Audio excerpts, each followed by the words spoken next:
Yang di-Pertuan Agong puji usaha bawa pulang rakyat dari kemelut Sudan. Rumah Terbuka Malaysia Madani terima sambutan luar biasa.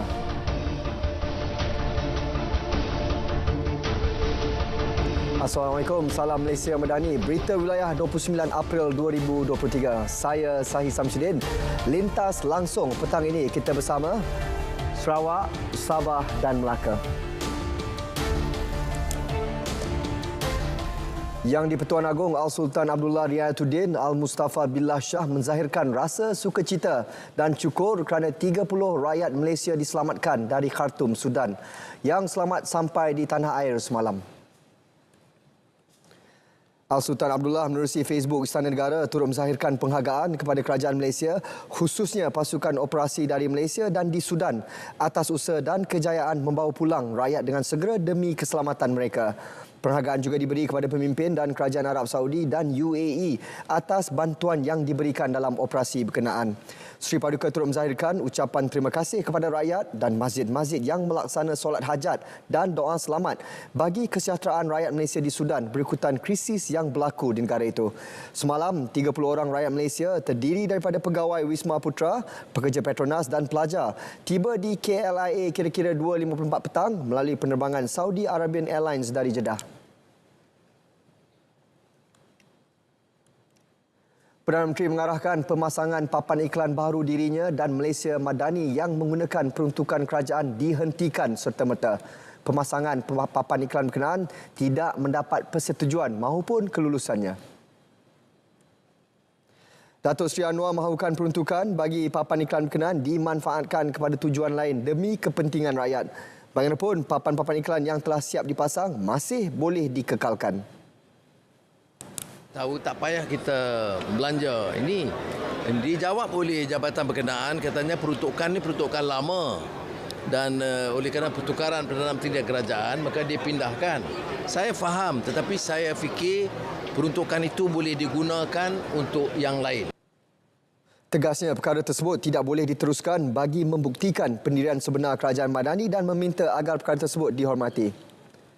Kemiskinan tegar di Kedah akan ditangani dengan baik dinoktahkan dengan kerjasama Kerajaan Persekutuan dan Negeri. Perdana Menteri berkata ia dibuktikan menerusi peruntukan sebanyak 1.6 bilion ringgit yang diberikan kepada negeri tersebut. Ia tidak termasuk bantuan sekolah daif dan bantuan kredit daif serta projek bekalan air yang perlu dibantu.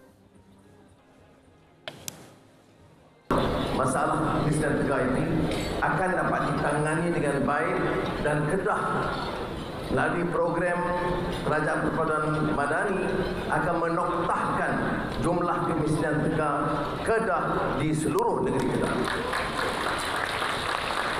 Dan saya minta kerjasama seluruh jentera kerajaan persekutuan, jentera kerajaan negeri dan jentera majlis perbandaran untuk membantu ke arah ini kerana adalah mengaitkan bagi negara yang punya keupayaan dengan khazanah besar, minyak dan gas, kelapa sawit dan berbagai industri tidak boleh menyelesaikan soal basic kemiskinan tegar di negara kita. Beliau berkata demikian dalam ucapan ketika keberangkatan tiba Sultan Kedah. Lebih 3,000 pengunjung membanjiri dataran Stargate Alostar pada program Himpunan Madani Kedah 2023. Dalam ucapannya, Perdana Menteri berkata beliau enggan bermusuhan dengan sesiapa. Sebaliknya berhasrat membangunkan semula negara dengan rakyat yang mempertahankan integriti. Negeri Kedah, Perlis, Sabah, Sarawak, Malaysia ini punya potensi yang sangat baik. Rakyat Melayu majoriti, orang Islam bersama yang lain mampu bawa robah peta politik, angkat martabat ekonomi, bela nasib rakyat. Kalau pimpinannya bertanggungjawab, negara ini mampu bawa perubahan. Siapa yang tentukan? Rakyat tentu. Saya nak tunjukkan bahawa bawah pimpinan Islam kita boleh tadbir dengan baik dan tegakkan keadilan bagi semua rakyat negara kita. Itu tekad saya. Dan saya harap anak muda terutama bawa perubahan. 3 bukan dengan kebencian, dengan irhamu man fil ard yarhamkum man fis sama. Datuk Seri Anwar turut menegaskan tidak akan bertolak ansur dalam usaha membersihkan negara daripada rasuah dan penyelewengan. Beliau turut menekankan kerajaan pimpinannya akan mentadbir negara dengan baik dan menegakkan keadilan bagi semua rakyat.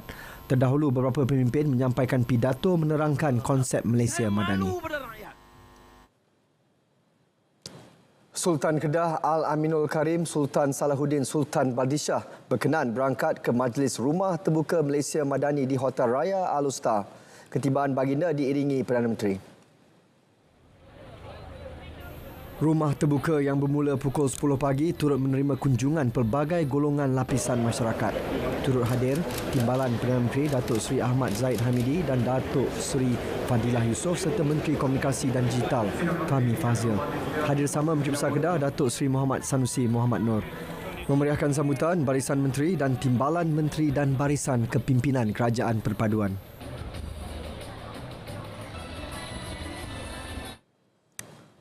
Rumah Terbuka Malaysia Madani di Kedah mendapat sambutan luar biasa melebihi sasaran 25,000 pengunjung.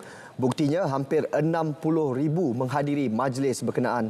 Kehadiran pengunjung di luar jangkaan itu jelas sambutan positif rakyat Malaysia terhadap penganjuran rumah terbuka tanpa mengira bangsa. Rumah Terbuka Malaysia Madani menerima kunjungan pelbagai lapisan masyarakat bukan sahaja dari sekitar Kedah, malah turut dihadiri negeri lain. Pengunjung hadir seawal 9 pagi dan berpeluang beramah mesra bersama Perdana Menteri. Ia turut menarik kunjungan pengunjung dari Perlis, Pulau Pinang dan Perak. Majlis di Grand Ballroom Hotel Raya menempatkan tetamu kenamaan. Di pekarangan hotel turut menempatkan 5 buah kemah bersaiz besar untuk orang ramai. Pelbagai juadah Aidilfitri disediakan, termasuk juadah warisan. 15 stesen makanan menyediakan juadah Aidilfitri menerusi warung tradisi, warung bihun sup, warung kawah serta warung makanan barat. Penganjuran melibatkan Kerajaan Negeri Kedah selaku tuan rumah, Kementerian Dalam Negeri sebagai Kementerian Peneraju dan juga dibantu oleh semua agensi-agensi yang terlibat. Majlis Rumah Terbuka Malaysia Madani bersama Perdana Menteri yang berlangsung di Kedah diharap dapat mengeratkan lagi hubungan antara kerajaan negeri dengan kerajaan persekutuan. Menteri Komunikasi dan Digital Fahmi Fazil berkata, suasana majlis cukup positif dan meriah selain kehadiran Perdana Menteri yang turut beramah mesra menyantuni pengunjung. Penganjuran rumah terbuka di 6 negeri termasuk Kedah tidak ada kaitan dengan politik, sebaliknya ia dianjur untuk mendekati rakyat dan memahami permasalahan mereka.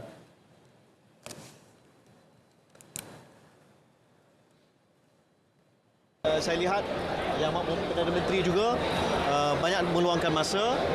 Beliau tiba ke lokasi sejam awal untuk bertemu dengan semua yang hadir, untuk pergi kemah ke kemah, meja ke meja, melihat semua yang menyediakan makanan, untuk melihat sendiri, dan itu adalah memang style Perdana Menteri kita.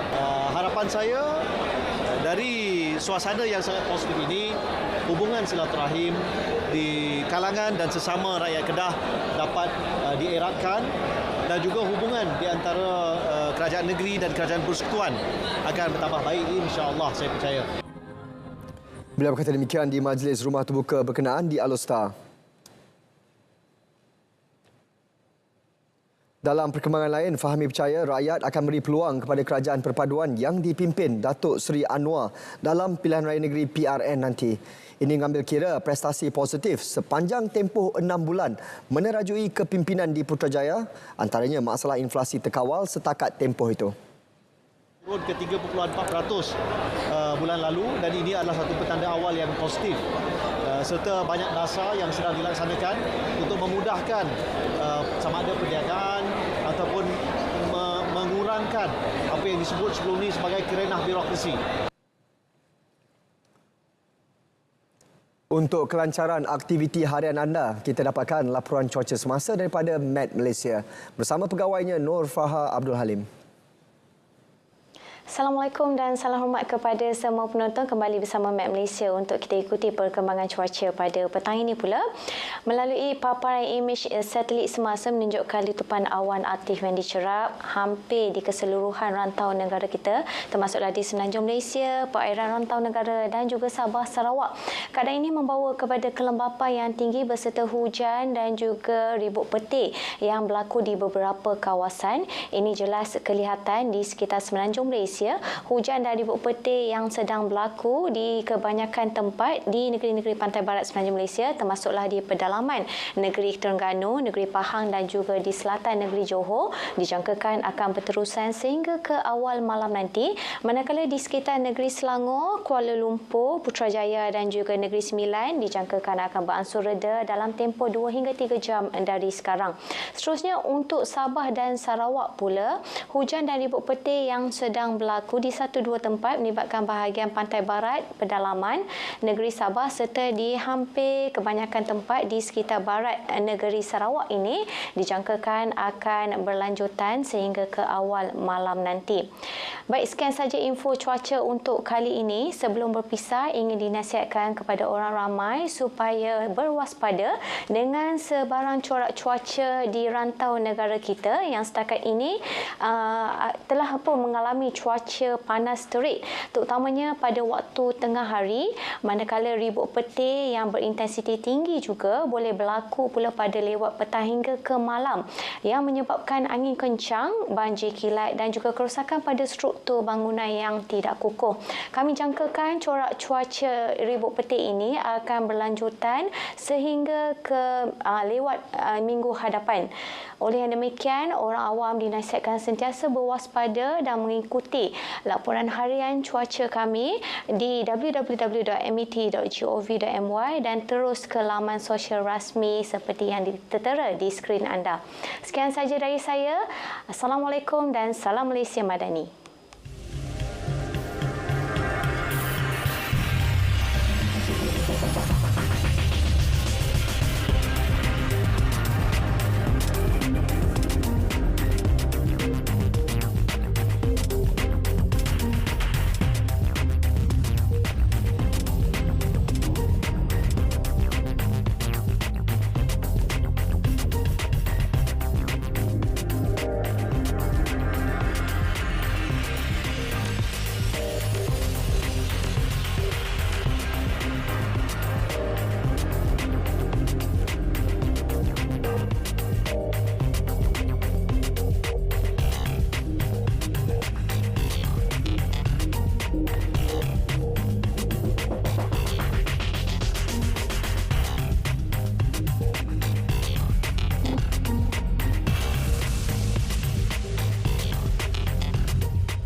Tumpuan dari negeri di bawah bayu, persiapan pelancaran Pesta Kaamatan dan Majlis Rumah Terbuka Aidilfitri. Perinciannya bersama Rita Aloysius Malik. Rita? Ya, sahih. Beberapa elemen berteras pertanian dan digital bakal diketengahkan sepanjang berlangsungnya Pesta Keamatan 2023 Mei ini yang bertemakan keamatan membudayakan perpaduan. Antaranya mengambil pendekatan mengantarabangsakan perayaan keamatan menerusi siaran di seluruh dunia menggunakan pelbagai platform media sosial. Pengurusi Jawatan Kuasa Induk Sambutan Pesta Keamatan Peringkat Negeri Datuk Seri Panglima Dr. Jeffrey Kitingan menyatakan perkara berkenaan dalam sidang media di Penampang. Ujarnya lagi, bagi memartabatkan perayaan keamatan di peringkat antarabangsa juga, pihaknya mengambil pendekatan menjalin kerjasama dengan UNESCO dalam proses pendaftaran hak milik beberapa produk keamatan yang telah diinovasi seperti pakaian, muzik dan makanan. Sekurang-kurangnya 7 yang kita boleh daftarkan dengan UNESCO. Jadi dengan cara ini kita akan mengangkatkan Pesta Keamatan ini sebagai satu budaya dan tradisi yang dikenali seluruh dunia.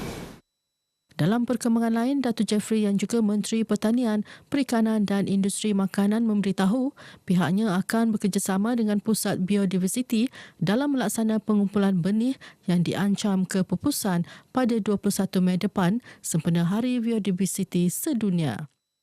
Kita mau menyelamatkan benih bibit-bibit ini dan kita tanam di kawasan pertanian yang telah disediakan, iaitu satu di Taman Pertanian Tenom dan Pusat Penyelidikan Tuaran, supaya kita ada jaminan di masa depan benda-benda ini tidak akan pupus. Menyentuh mengenai cuaca ekstrim ketika ini dan jangkitan COVID-19, Datuk Jeffrey yang juga Timbalan Ketua Menteri menasihatkan masyarakat agar terus mengamalkan kawalan kendiri sebagai langkah keselamatan. Persiapan akhir untuk Majlis Rumah Terbuka Aidilfitri Kerajaan Negeri Sabah yang akan berlangsung esok sedang giat dijalankan di Kota Kinabalu. Untuk mengetahui perkembangan lanjut, kita bersama Ozil Matthew di lokasi. Silakan, Ozil.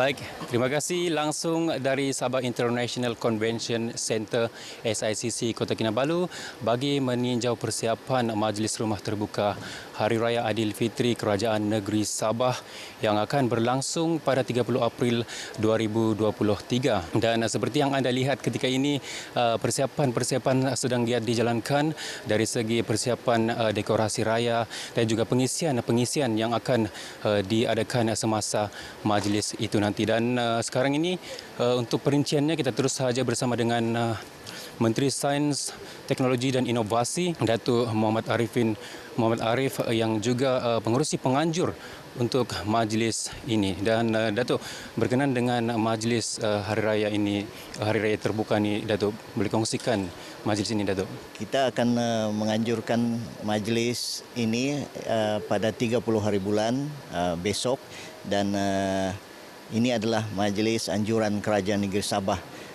Dan alhamdulillah pada tahun ini kita adakan berskala besar dan kita menganggarkan lebih kurang 20,000 akan hadir bersama-sama, dan mudah-mudahan acara berlangsung dengan lancar dan sempurna.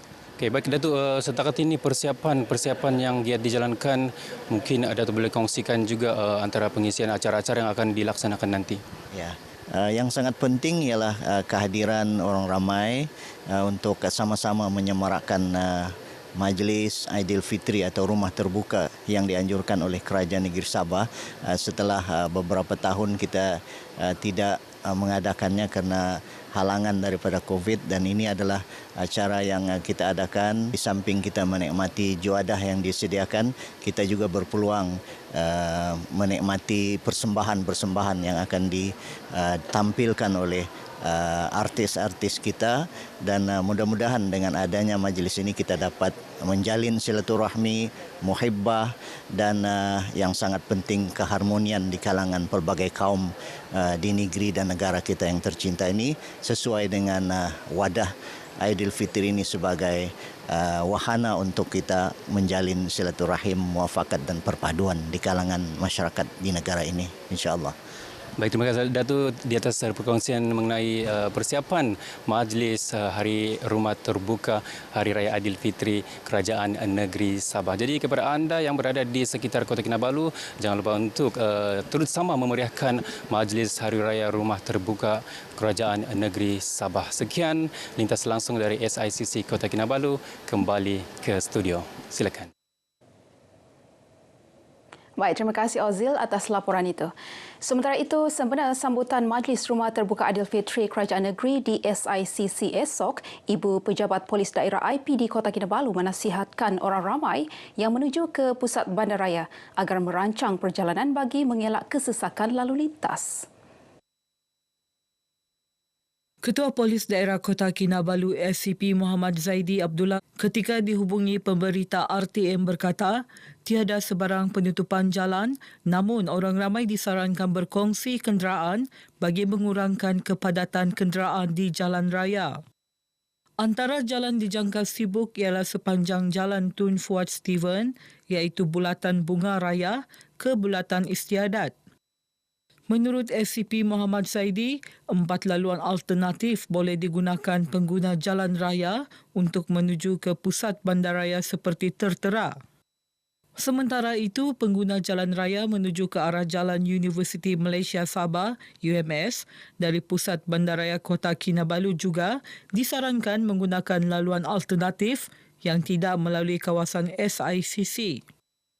Pihak Polis Trafik IPD-KK akan berada di lokasi tumpuan bagi mengurangkan kesesakan lalu lintas di pusat bandaraya. Seramai 250 peserta daripada 3 kontingen menyertai kejohanan sukan pelancongan 2023 disandakan 4 acara sukan dipertandingkan iaitu sepak takraw, bola sepak, badminton dan bola tampar. Kejohanan Anjuran Pusat Pemeliharaan Orang Utan Sandakan PPOUS ini diadakan sejak tahun 1997 bertujuan mengeratkan jalinan kerjasama antara agensi kerajaan dan badan bukan kerajaan NGO yang terlibat dalam industri pelancongan. Antara jabatan dan badan yang terlibat kali ini ialah Jabatan Hidupan Liar, Jabatan Perhutanan Sabah, Pusat Konservasi Beruang Madu Sandakan dan Borneo Eco. Kejuaraan daripada Pongo Sport Club iaitu kejohanan sukan pelancongan 2023. Kejohanan ini merupakan kejohanan misi kami adalah kejohanan untuk mengeratkan silaturahim antara NGO dan juga agensi kerajaan yang ikut serta atau berkait rapat dengan eko pelancongan di negeri Sabah. Satu manfaat kepada semua supaya kita lebih bergiat, lebih sihat melalui sukan dan kita boleh jadikan ia sebagai team building dan juga kita mempromosi sukan. Mengeratkan lagi silaturahim di kalangan pemain ataupun peserta yang hadir pada hari ini dan di mana setiap tahun ini juga kami inginkan berlangsungnya sukan pelancongan ini terus ke hadapan agar maksudnya sektor pelancongan ini dikenali. Terdahulu ketika merasmikan kejohanan di Dewan PPOUS Batu 14 Sandakan, Naib Ketua Bahagian UMNO Libaran Datuk Salzo Asa berkata, aktiviti bersukan dan gaya hidup sihat merupakan wadah melahirkan masyarakat sihat, cergas dan cerdas serta dapat memperkukuh ukhuwah dan silaturahim peserta terlibat. Ukhuwah dan silaturahim itu amat penting.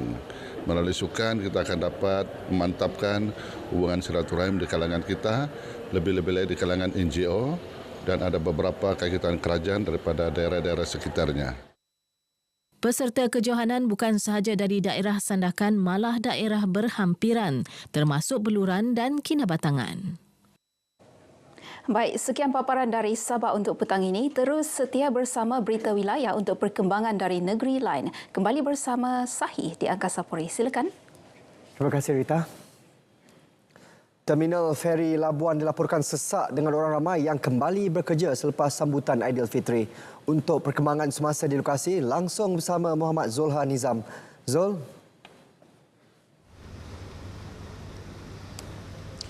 Terima kasih. Seperti biasa, laporan tinjauan di Terminal Feri Kenderaan Labuan pada ketika ini sudah mula sesak dengan kemasukan orang ramai dari seberang iaitu Tanah Besar Sabah. Ia adalah susulan cuti musim perayaan Aidilfitri yang hanya berbaki hari ini, esok dan lusa.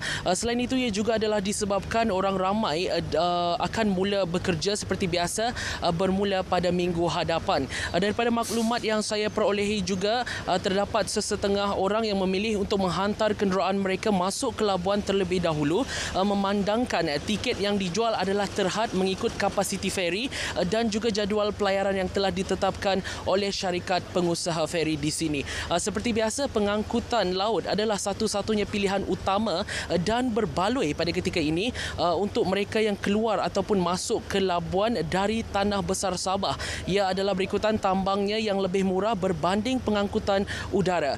Tinjauan di terminal bot penumpang ekspres juga tadi mendapati keadaan mula sesak dengan penumpang yang baru saja tiba dari seberang. Dianggarkan seramai 6,000 penumpang yang akan memasuki Labuan dalam tempoh 3 hari ini sehingga hari Isnin, yang mana 1 Mei juga merupakan cuti umum sempena cuti hari pekerja. Selain itu, 1,500 kenderaan juga disasarkan akan memasuki wilayah ini dari menumbuk Sabah. Manakala bagi aliran trafik di pusat bandar pada ketika ini turut bergerak perlahan berikutan kemasukan selepas cuti musim perayaan ini. Melihat kepada keadaan cuaca yang panas pada ketika ini, diharapkan mereka yang menggunakan perkhidmatan pengangkutan laut ini selamat tiba di destinasi yang ingin dituju seperti yang telah dijadualkan. Baiklah, itu sahaja yang dapat saya laporkan berikutan tinjauan di terminal feri kenderaan sempena musim cuti perayaan. Sekian laporan Muhammad Zulhanizam, Berita RTM. Terima kasih Zul. Sebanyak 22 premis perniagaan membabitkan pasaraya dan premis perniagaan di sekitar Labuan diperiksa Jabatan Bomba dan Penyelamat JBPM Labuan dalam tempoh 7 hari sempena Aidilfitri. Pemeriksaan dilakukan adalah bertujuan memastikan keselamatan bangunan premis yang dikunjungi orang ramai berada dalam tahap selamat. Selain itu, premis-premis tersebut perlu mematuhi prosedur keselamatan yang telah digariskan, khususnya ketika musim perayaan. Musim perayaan ini ramai orang membeli belah dan sebagainya, mencari barang kan. Dan supermarket ini kita kena pastikan orang yang masuk ke dalam supermarket itu selamat. Jadi kita sebagai Jabatan Bomba dan Penyelamat Malaysia ada tanggungjawab melihat keselamatan orang awam ini masuk ke dalam premis. Oleh itu kita membuat pemeriksaan dan kita memastikan jalan keluar dia selamat, ya, sistem yang ada di bangunan itu dalam keadaan baik supaya pengunjung merasa selamat untuk datang. Sementara itu, terdapat beberapa premis diberi teguran dan notis amaran kerana tidak mematuhi piawaian keselamatan yang telah ditetapkan.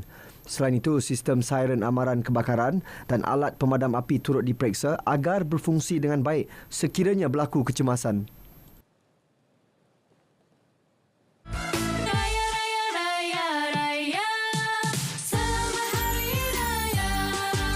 Bergema takbir di pagi raya, menyambut Syawal, bulan mulia. Saya Simiseng mengucapkan selamat Hari Raya Aidilfitri kepada semua penonton RTM. Mohon maaf saya dan batin. Peace, y'all.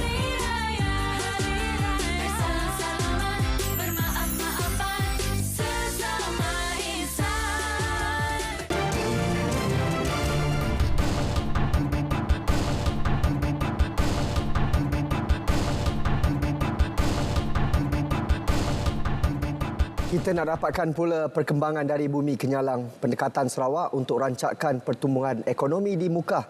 Antara tumpuannya petang ini, Buma Wen sedia ada berkongsi laporannya. Silakan Buma. Ya Sahi, terima kasih.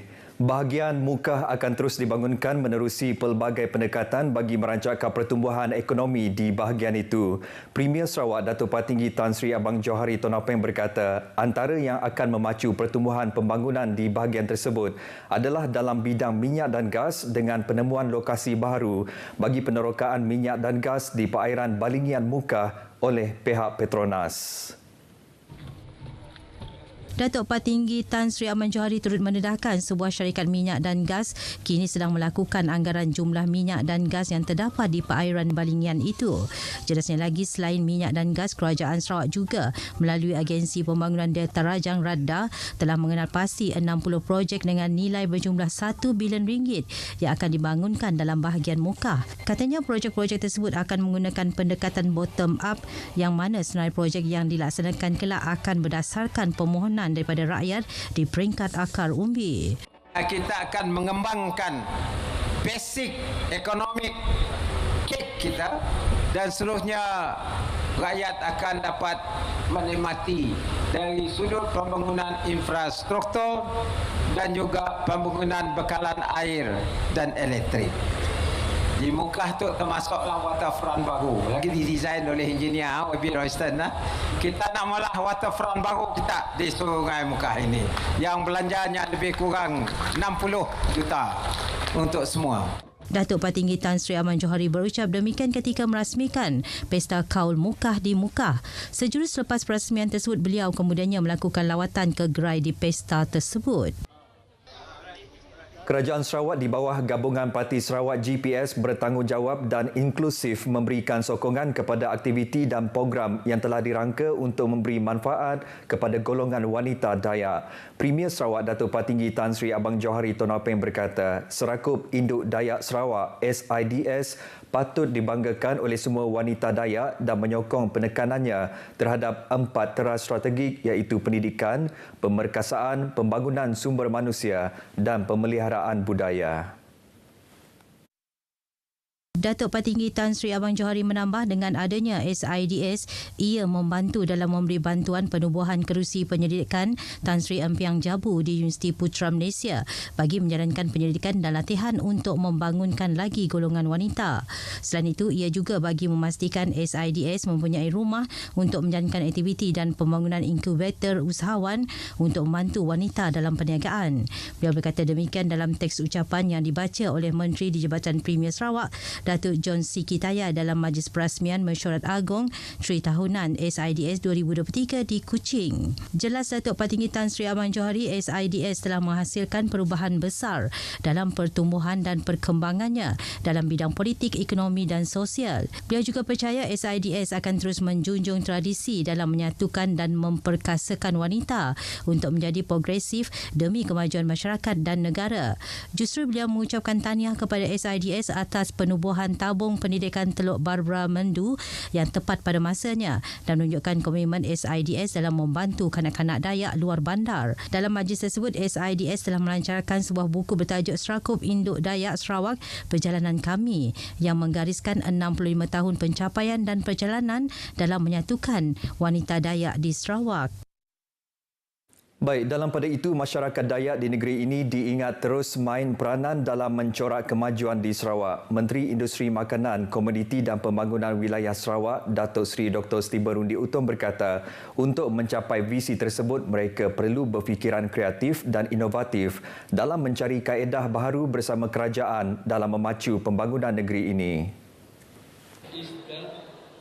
Datuk Seri Dr. Stephen Rundi menambah dengan agenda kerajaan dalam menjadikan Sarawak negeri maju menjelang 2030, masyarakat itu juga tidak dapat lagi berada di takuk yang lama. Oleh itu, jelasnya kaum Dayak perlu lebih fokus dalam setiap perkara yang dirancanakan oleh kerajaan. Beliau berucap demikian pada Majlis Makan Malam Serakup Induk Dayak Sarawak SIDS Fellowship dan Mesyuarat Agong 3 Tahunan di Kuching.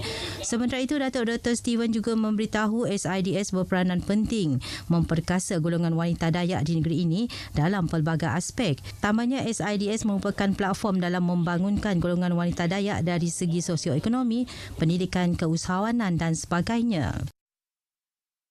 Saudara, Kerajaan Sarawak sedia laksanakan skim elektrik luar bandar alternatif Sarawak SARES untuk sekolah-sekolah di pedalaman Sarawak. Menteri Utiliti dan Telekomunikasi Sarawak, Datuk Julahi Narawi memberitahu usaha tersebut memerlukan kerjasama daripada Kerajaan Persekutuan, terutamanya Kementerian Pendidikan Malaysia. Ini kerana jelas Datuk Julahi setiap pelaksanaan projek di bawah tanggungjawab Kerajaan Persekutuan sebelum ini memerlukan permohonan terlebih dahulu. Pada masa sama katanya, kerajaan negeri juga bersedia bekerjasama dari segi perkongsian dana untuk menyediakan kemudahan asas seperti air untuk di sekolah-sekolah di pedalaman negeri ini. Sebab the most important thing is sekolah itu walaupun di bawah KPM tetapi adalah di Sarawak anak-anak kita yang bersekolah. So we want the best facility lah. Beliau berkata demikian kepada media pada Majlis Rumah Terbuka Hari Raya Aidilfitri Kementerian Utiliti dan Telekomunikasi Sarawak di Kuching. Majlis tersebut turut dihadiri oleh Timbalan Premier Datuk Amar Awang Tengah Ali Hassan dan Datuk Seri Dr. Sim Kui Hian, Timbalan Menteri Utiliti dan Telekomunikasi Datuk Liwan Lagang dan petugas-petugas dari 8 jabatan dan agensi di bawah kementerian. Golongan belia di negeri ini perlu diberikan platform sesuai untuk mengasah keupayaan kepimpinan sebagai persediaan mengambil alih tampuk kepimpinan negeri Sarawak suatu hari kelak. Menurut Timbalan Menteri Pendidikan dan Inovasi Datuk Dr. Anwar Rapai, di Sibu sebuah badan bukan kerajaan NGO iaitu Kelab Belia Rumpun Pewaris RPS Sibu telah ditubuhkan untuk mengumpulkan belia di bandar itu. Dato' Dr. Anwar memberitahu kelab tersebut ditubuhkan sebagai wadah perjuangan belia sekiranya mereka tidak dapat atau tidak mahu untuk menyertai secara langsung mana-mana parti politik. Ke arah itu, beliau juga telah meluluskan dana untuk NGO tersebut mengadakan pelbagai aktiviti baik dari segi pendidikan, sukan atau aktiviti kebajikan. Jelasnya belia juga perlu diberikan peluang untuk menyertai barisan kepimpinan dalam komuniti dengan seorang belia berusia 27 tahun turut dilantik menjadi ahli Majlis Perbandaran Sibu baru-baru ini. Itu jelas menunjukkan bahawa selagi saya diberi mandat tu untuk menjadi wakil rakyat, saya akan menekankan pembangunan insan ataupun saya akan menekankan betapa pentingnya para belia itu untuk diasuh kepimpinan mereka supaya masa depan mereka lebih cerah dan seterusnya dapat mengambil alih teraju kepimpinan negeri kita. Beliau berucap demikian dalam Majlis Johor Berambih Raya bersama belia yang dianjurkan oleh RPS di Sibu. Majlis tersebut dihadiri oleh lebih 600 orang belia dari sekitar Bandar Sibu. Baik, bahagian siasatan dan penguatkuasaan trafik Ibu Pejabat Polis Daerah Kuching akan melakukan penutupan dan lencongan jalan di beberapa lokasi bagi memberi laluan kepada perarakan Hari Wesak bertempat di Padang Jubili petang esok. Pemangku Ketua Polis Daerah Kuching, Superintendent Merbin Lisa dalam satu kenyataan berkata, penutupan dan lencongan jalan akan bermula pada pukul 4.30 petang hingga 11.30 malam. Lokasi jalan yang terlibat ialah lampu isyarat St. Mary dan bulatan Sri Aman, lampu isyarat Jalan Padungan, Jalan Pending. Walau bagaimanapun, penutupan dan lencongan adalah bergantung kepada keadaan semasa yang difikirkan sesuai berdasarkan penilaian aliran trafik oleh pegawai polis bertugas agar tidak mengganggu pengguna jalan raya lain yang ingin melakukan aktiviti harian. Beliau turut menasihatkan orang awam yang ingin menghadiri dan menyaksikan perarakan tersebut untuk meletak kenderaan di tepi jalan raya dan tidak mengganggu aliran trafik. Pihak polis mencadangkan agar orang awam meletak kenderaan di medan letak kenderaan Padang Jubili dan medan letak kereta Majlis Bandaraya Kuching Selatan. Mereka juga dinasihatkan untuk mengikuti tanda-tanda isyarat kawalan lalu lintas yang diarahkan oleh pegawai polis bertugas dan dilarang meletak kenderaan di bahu jalan. Perarakan anjuran Persatuan Penganut Buddha Malaysia itu dijangka akan disertai 2,000 orang dan 14 buah kenderaan pelbagai jenis. Baik, saudara, perkongsian itu tadi mengakhiri berita dari Sarawak. Salam Malaysia Madani. Kita kembali bersama Sahi di Angkasa Puri. Sahi, silakan. Baik, Buma, terima kasih.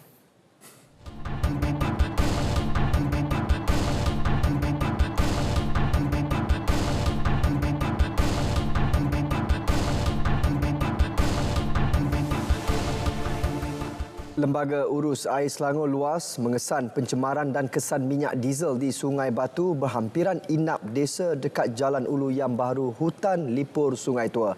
Terdapat kesan tumpahan minyak di kawasan sekitarnya namun ia tidak menjejaskan operasi loji rawatan air LRA Sungai Batu. Menurut Exco Selangor, He Loy Sian, siasatan lanjut dibuat hasil maklumat air Selangor dan orang awam.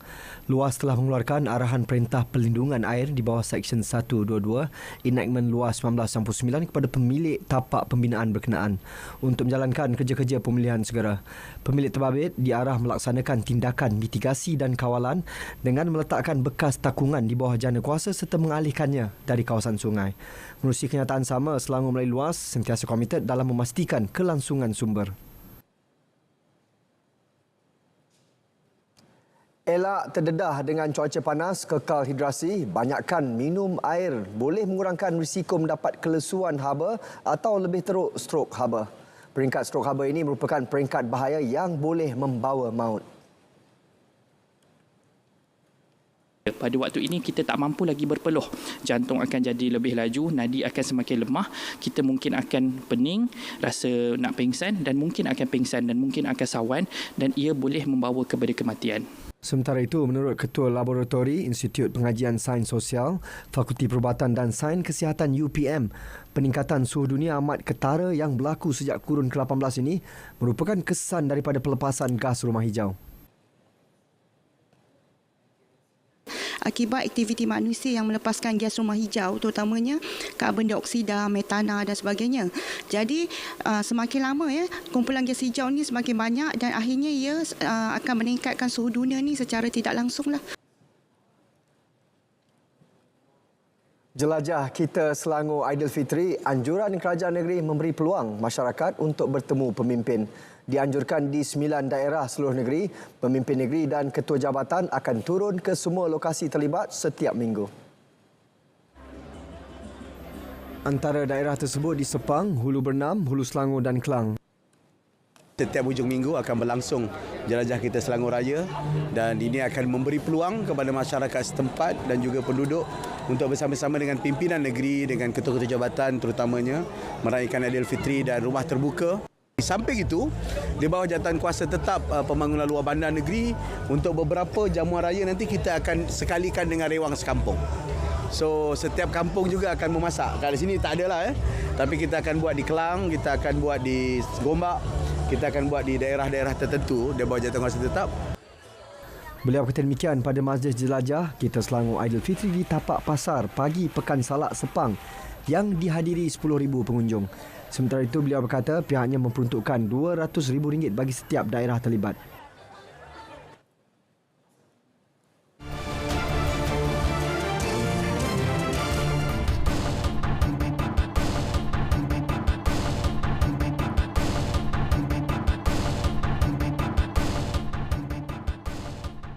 Perkembangan dari Melaka mengenai situasi COVID-19 yang dimaklumkan terkawal. Jadi, adakah perlu untuk murid memakai pelitup muka di sekolah? Nur Amalina akan perincikan. Amalina? Terima kasih, Sahi. Tiada arahan untuk mewajibkan pemakaian pelitup muka di sekolah seluruh negeri. Esko Kesihatan Negeri, Wihi Sam berkata, ia berikutan situasi COVID-19 di negeri ini masih terkawal dan tiada peningkatan kes. Bagaimanapun, arahan pemakaiannya bergantung kepada pihak Kementerian Kesihatan dan Pendidikan. Pelitup muka semalam Menteri Kesihatan baru umum lah. Jadi kita akan ikut yang pusat lah. Kalau ada arahan sekolah kena pakai, Melaka kita akan suruh lah sekolah murid pakai lah. Ya. Kita ikut keadaan Melaka lah. Kalau di sekolah meningkat, kita akan buat lah pengumuman. Ya. Beliau berkata demikian pada rumah terbuka Aidilfitri Kerajaan Negeri Melaka di Aikro. Mengulas lanjut, pelajar yang mempunyai simptom diminta untuk membuat ujian kendiri COVID-19 dan memakai pelitup muka ke sekolah sekiranya diuji negatif. 25,000 pengunjung memeriahkan penganjuran rumah terbuka Aidilfitri Kerajaan Negeri Melaka yang berlangsung hari ini dari jam 10 pagi hingga 3 petang di MITC Aikro. Ketua Menteri Datuk Seri Abdul Rauf Yusof berkata, susulan sambutan menggalakkan kerajaan negeri bercadang menganjurkan pada skala lebih besar tahun depan sempena Tahun Melawat Melaka 2024. Tahun depan kita ada satu kawasan yang lebih menarik dan lebih cantik yang kita akan buat sebagai sempena menyambut Tahun Melawat Melaka 2024. Dia berkonsep garden, lebih menarik dengan pencahayaan dan insya-Allah saya akan beritahu bila tahun raya ke depan. Majlis yang turut dihadiri yang di-Pertua Negeri Tun Muhammad Ali Muhammad Rustam dan isteri Tuan Puan Asmah Abdul Rahman itu dimeriahkan lagi dengan artis terkenal tanah air seperti Siti Nordiana, Amir Spring dan ramai lagi. Sementara itu, pengunjung yang hadir teruja memeriahkan sambutan berkenaan dengan 60 gerai makanan disediakan. Saya rasa nak datang sebab nak meriahkan suasana ini. Dan saya nak bagi anak-anak saya dapat tahu makanan kaum Melayu dan macam mana memeriahkan Hari Raya Aidilfitri. Konsep yang kita lihat dia satu budaya yang baguslah untuk orang Malaysia supaya kita dapat mengeratkan lagi hubungan sesama bangsa lah. Saya suka datang open house macam ni sebab dapat merasakan suasana satu Malaysia. Ketupat dengan, since kita orang vegetarian kan, so hunting ketupat dengan semua yang makanan vegetarian lah. Melaka akan menyemak semula bintang dan menilai taraf semua hotel di negeri ini. Esko Pelancongan, Warisan Seni dan Budaya Negeri, Dato' Abdul Razak Abdul Rahman berkata, penilaian itu untuk memastikan pengusaha hotel memberikan perkhidmatan setaraf atau lebih berdasarkan rating yang diberikan. Bukan hanya berpandukan pada aduan pengunjung, tetapi kita nak di Melaka, kita nak bagikan perkhidmatan dan servis yang terbaik kepada pelancong-pelancong yang hadir ataupun datang di Melaka ni. Lebih-lebih lagi kita akan menghadapi tahun Melaka, kita nak bagikan perkhidmatan dan juga servis yang terbaik kepada pelancong-pelancong. Beliau berkata demikian pada majlis rumah terbuka anjurannya di Teluk Mas. Aidilfitri tahun ini memberi sinar baharu buat 18 banduan di penjara Sungai Udang yang mendapat peluang pembebasan awal di bawah program pembebasan banduan secara berlesen PBSL. Menurut pengarah penjara Melaka, Roslan Mohammed, banduan yang dibebaskan masing-masing menerima hukuman penjara kurang daripada setahun. 4 daripada mereka dijemput keluarga, 4 lagi banduan dihantar menjalani latihan kemahiran berbayar menerusi program Corporate Smart Partnership dengan pihak industri. Manakala baki 12 lagi dihantar ke rumah perantaran RP Kuala Lumpur atas pelbagai sebab. Antaranya tidak mempunyai keluarga, umur telah lanjut serta tidak diterima pihak industri. Sebab sebahagian daripada RP ni kita hantar ke Kuala Lumpur, rumah perantaran untuk berumur lanjut 60 tahun ke atas. Kerana di sanalah tempat yang RP untuk warga emas. Di Melaka ni warga biasalah. Sebab di RP ni kita minta dia bekerja jugalah. Bekerja dengan masyarakat campur, syarikat-syarikat ambil mereka buat part time job. Tapi penginapan di RP. Sehinggalah tarikh tamat mereka barulah dia bebaslah daripada RP tu, keluar daripada RP. Roslan berharap banduan yang dibebaskan dapat menggunakan pengalaman di penjara sebagai motivasi untuk menjadi insan berguna buat masyarakat dan negara. Laporan dari Melaka berakhir di sini. Salam Malaysia Madani kembali ke Angkasa Puri, Kota Media Asahi teruskan. Baik, terima kasih Amalina. Sebelum ini, tular di media sosial memaparkan pasangan suami isteri warga emas yang tinggal di Pondok Usang. Kerajaan Johor mengambil inisiatif untuk memindahkan Syuim Alna, 69 tahun dan isteri Sarimah Syahari, 61 tahun ke kediaman asal mereka. Exco Hal Ehwal Agama Islam Muhammad Farid Muhammad Khalid memaklumkan pemeriksaan mendapati pasangan tersebut tinggal di pondok itu bagi tujuan beristirahat serta bercucuk tanam. Warga emas tersebut telah bersetuju untuk tidak tinggal di pondok kayu terbabit yang akan dibersihkan Pejabat Daerah Johor Bahru dalam masa terdekat. Majlis Agama Islam Negeri Johor juga akan menyalurkan saraan bulanan kepada Syuib, manakala bantuan Jabatan Kebajikan Masyarakat akan terus disalurkan. Situasi jerebu di Negeri Sembilan masih dalam keadaan terkawal dengan bacaan indeks pencemaran udara IPU sederhana iaitu antara 51 ke 99. Bagaimanapun, orang ramai diingatkan agar tidak melakukan sebarang pembakaran terbuka yang menjadi faktor utama berlakunya jerebu di negeri itu. JAS juga telah meningkatkan rondaan bagi memantau keadaan di Negeri Sembilan supaya kita dapat kawal pembakaran terbuka dan juga menasihatkan orang ramai supaya tidak melakukan pembakaran terbuka sebab ini adalah musim kering, musim panas dan sekiranya berlaku ia akan menjejaskan kualiti udara kita di Negeri Sembilan. Darapan ditemui di Wisma Negeri Seremban.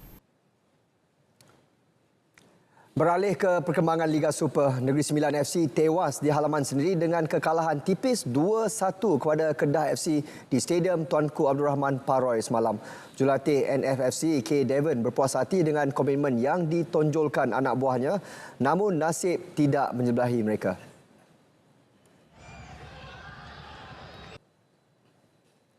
Satu-satu pasukan yang boleh dianggap bajet yang lebih baik daripada kita lah. Okey, dengan pemain yang mereka ada. So walaupun kita berjaya menyaingi mereka dalam first half dan kita dalam kedudukan satu sama, walaupun kita ketinggalan, lepas tu kita berjaya menyamakan kedudukan. Dan tidak banyak beza di antara pasukan Kedah dengan kita malam ini.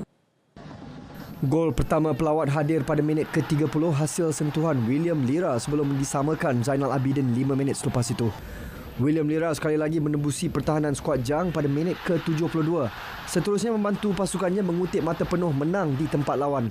Dalam pada itu, jurulatih Kedah FC Nafuzi Zain berkata kemenangan yang diraih tidak mudah kerana menganggap pasukan NSFC memberi saingan yang hebat. Kita tahu yang sekarang ni keadaan agak dalam tekanan selepas kita 2 game tewas, dan malam ni memberi satu hadiah yang besarlah untuk saya dan untuk semua. Menang 3 mata dengan Negeri Sembilan, kita tahu bahawasanya cabaran yang sangat besar malam ni. Bertemu Negeri Sembilan, kita tahu ni siapa pasukan yang baik, dan apa ancaman yang kita perlu di sini kita pun sudah bersedia.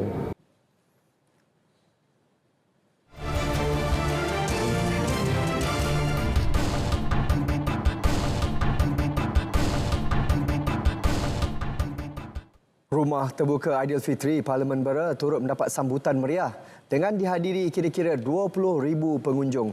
Masyarakat pelbagai kaum terdiri daripada Melayu, Cina, India dan orang asli menghadiri rumah terbuka berkenaan seawal pukul 9 pagi bagi menikmati pelbagai juadah raya.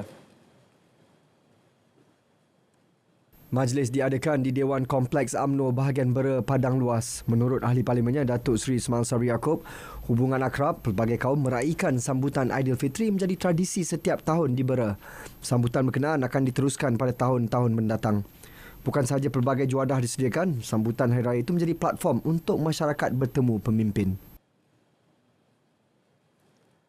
Kelantan FC terus dirundung malang apabila tunduk 3-2 kepada Perak FC dalam aksi Liga Super di Stadium Sultan Muhammad keempat malam tadi.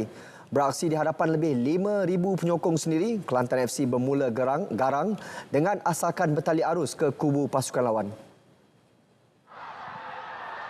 Gol yang dicari The Red Warriors hadir pada minit ke-14. Hasil gol sendiri pertahanan Perak, Shivan pilih Asokan, berpunca dari bola tandukan Miguel Angel Garrido Cifuentes. Kelantan FC melepaskan peluang kemasan menambah gol kedua pada minit ke-25 apabila sepakan Faiz Mazlan terkena tiang gol. Kealpaan pertahanan Kelantan FC dihukum skuad The Boss Gores pada minit ke-35 apabila Yusri Yuhasmadi tertampan bola ke gawang sendiri menewaskan Nik Muhammad Amin untuk kedudukan terikat seri 1-1. 10 minit kemudian, Perak terus menambah derita TRW menerusi Luciano Guaqueca hasil rembatan cantik dari luar kotak penalti. Bersambung babak kedua, Perak terus mengukuhkan kedudukan hasil jaringan gol ketiga menerusi sepakan tepat Cik Muhammad Suhairi Cik Halim hasil hantaran Wan Zek Haikal Wan Nur pada minit ke-68. Tuan rumah berjaya mengurangkan defisit gol menerusi Nur Syamil Abdul Ghani pada minit ke-93, namun perlawanan hampir tamat. Keputusan akhir Kelantan FC 2, Perak FC 3.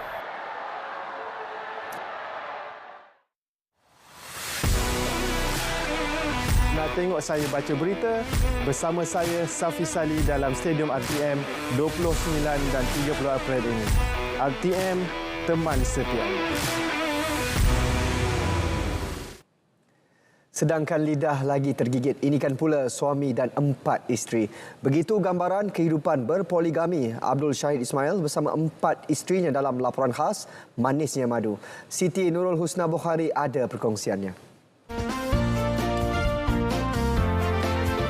Riuh rendah suara 14 anak-anak menyambut kehadiran kami di rumah 2 tingkat milik isteri pertama pasangan poligami ini.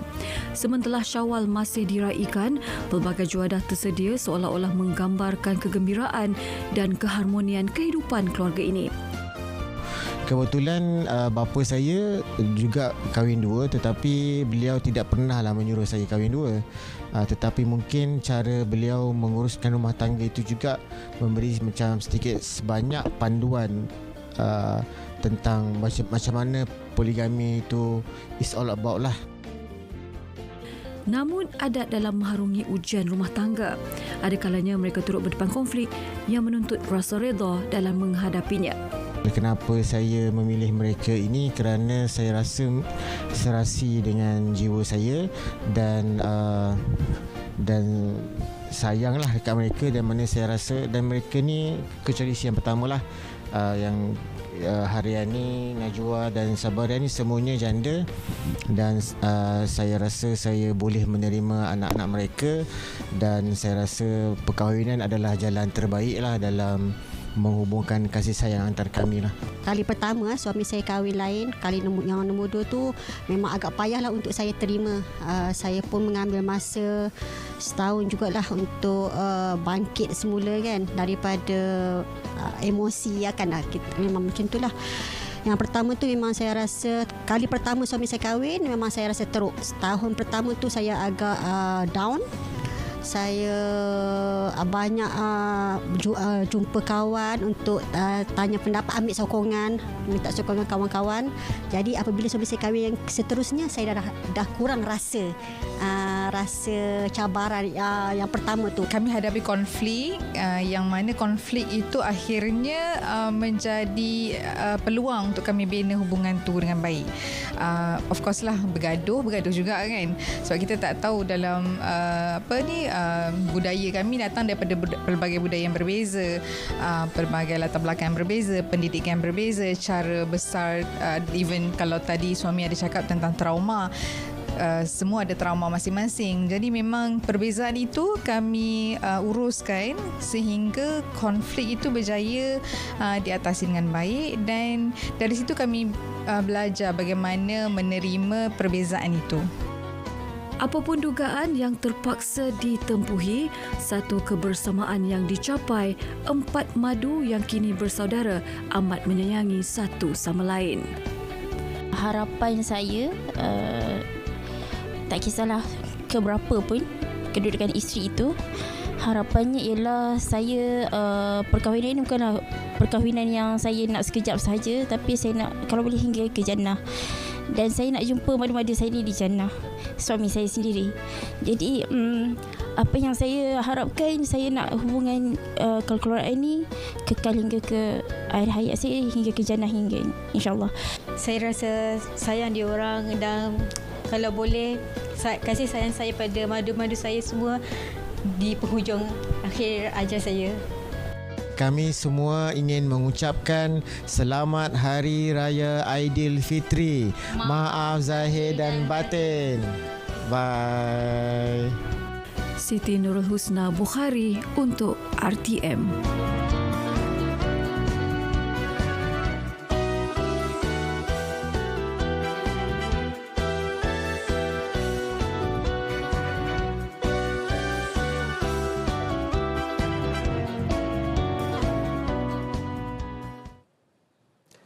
Sekian berita wilayah, saya Sahih Samsudin. Assalamualaikum, salam Malaysia Madani.